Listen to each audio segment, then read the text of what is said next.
Hello everyone, I hope you are doing very well. Welcome to the food garden. We're gonna do a quick tour to talk about what we did in July and what we're gonna do in August. So in here you can see all the small tests that we do. So you have the mint, the nettles, the salicornia, and like the strawberry mint, and so everything is been working well.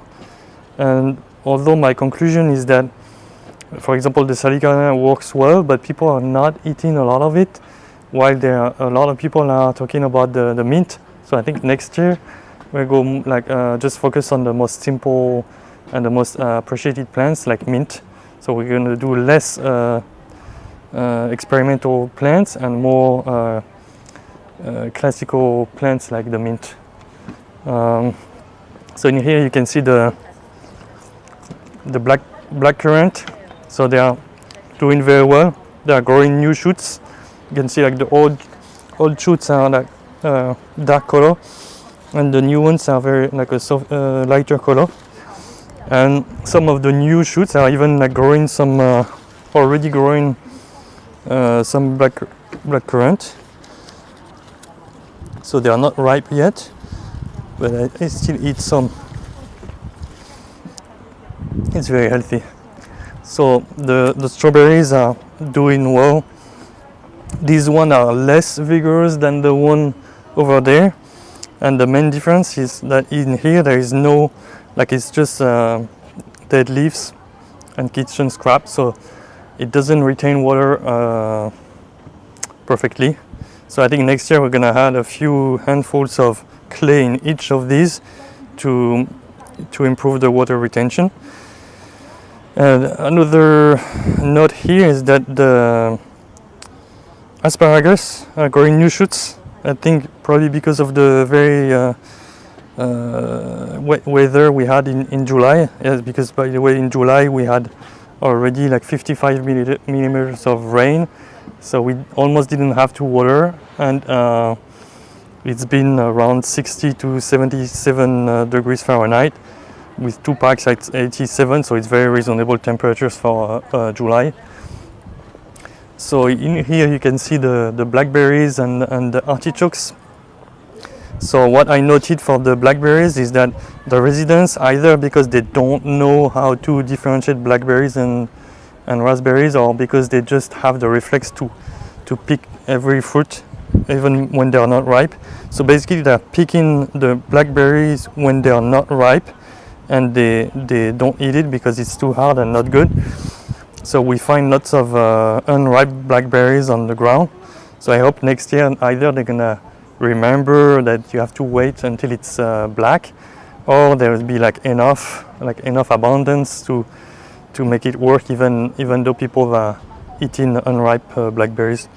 But we have some that are ripe now, like this. Yeah, I think this one is good. So next year we should have a lot more once we have like lots of shoots. In here you can see more asparagus and strawberries. So people are still asking lots of questions about the asparagus. Basically, like almost everyone coming here is asking like, oh, what are these small trees? So it's a paradox, because like everyone know the asparagus as a food, but very, very few people here know the asparagus as a plant. So they think it's a little tree, and they are happy to learn how it looks. So in here you can see the blueberry area. So the blueberry are at the end of production, and they are not growing many shoots. Like in August they should grow new shoots. So I'm going to watch the acidity of the soil, and I just cut this morning one branch of each of them just to try to reboost their growth. So they think they're under attack, and they would hopefully they grow some more new shoots, so we have more fruits next year. The leek flowers are still good to eat. Like if a visitor can eat some here, or you can cut it and put it on your salad as a seasoning. it's very good also for the pollinators. And once they start to grow, I should cut this one. When they start to grow like this, but this one you can see like very small leeks growing, because it's almost like a seed. So you can pick one, like this is a miniature leek, and you plant it in the ground. So next year you have a leek, and we can do that with the residents. It's a very fun activity. That's the beef tomatoes. So they are still growing, slowly but surely. And we have the first like red one here, although I think it's the first one because people can pick them. I would not even know. So it's the first run ripe, but it's damaged. I think it's damaged. And we can see that the grapevine that almost died, it's coming back to life, so it's very good. In here we can see the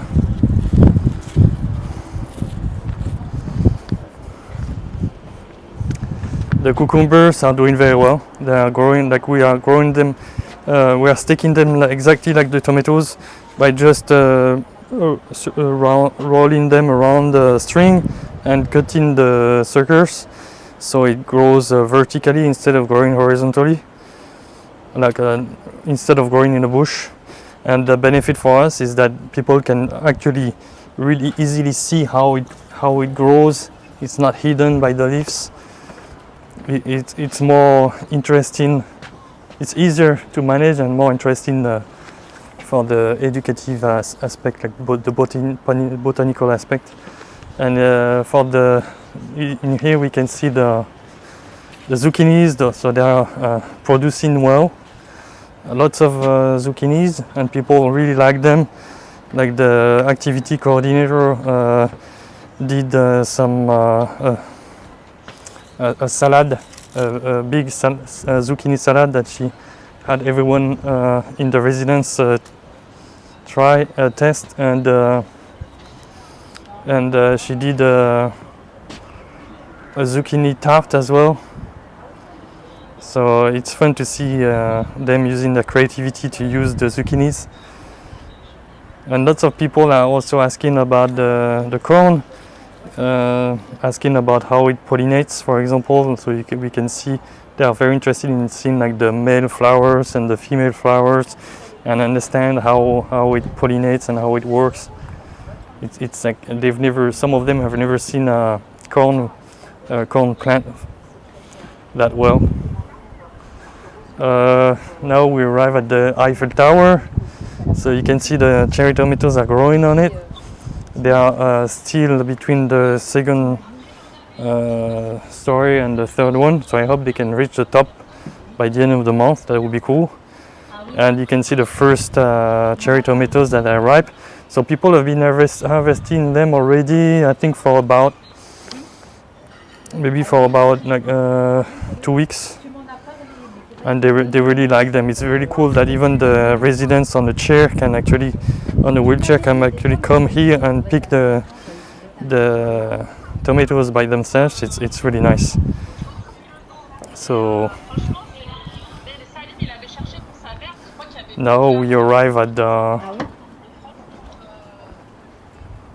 little like right behind the cherry tomatoes. You have the little biodiversity pond and the gooseberries. So the gooseberries are doing well, like growing new secondary shoots. And like behind the gooseberry, you have the fig tree doing pretty well. It really likes the conditions here. La seigneurie, celle de Pantin, c'est la seigneurie. C'est les pas de la seigneurie. Cherry tomatoes. And yeah, one thing I found fun for the residents is that they can actually try to catch some insects, like the I don't know what it's called, but there are some insects that attack the raspberries, so they can catch them and put it in the pond, and it's like perfect food for the fish. And in here behind like, well, first you can see the raspberries. So the new shoots of this year are doing well, and they are already like having their flowers and preparing the next production of raspberries. So I think within like maybe 2 weeks we should have we should start the second production of the year for the raspberries. So it's going to be a nice surprise for the residents. And behind this we can see the butternut squash on compost that is actually very vigorous, working very well, and it's like climbing on the top of the compost mound, and we can see already the first butternuts.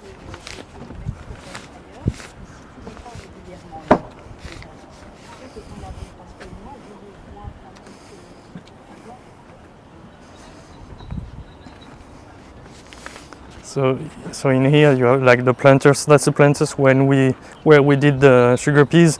So now they've been replaced by just like regular beans. It's just like for the time we're waiting for like a few more weeks before we plant new sugar peas. And in here we have like the second area of raspberries doing well as well. Maybe they are kind of shorter. I guess it's that because of the sun comes up later in the day. And behind this you can see the sunflowers. So the sunflowers are really appreciated by the residents. They really loved it, and also by the bees. And I think it's going to be a great material for composting and mulching in a few weeks.